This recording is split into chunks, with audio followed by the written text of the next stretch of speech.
রুকু থেকে সোজা হয়ে দাঁড়ায় না, দুই সেজদার মাঝখানে একটা সেজদা দিয়ে ধীরস্থিরভাবে বসা ওয়াজিব।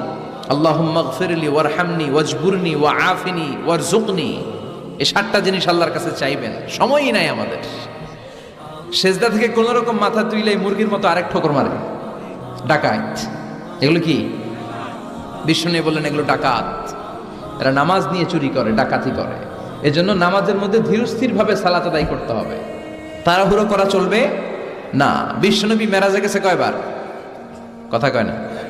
আর আমাদের প্রতিদিন 5 বার মেরাজে যাওয়ার সুযোগ আছে না নাই? বিশ্বনবী আরশের উপরে যে আল্লাহর সাথে দেখা করেছেন, আর আমরা আল্লাহু আকবার বললে আল্লাহ চলে আসে। আল্লাহু আকবার, এটা ফিল করতে হবে।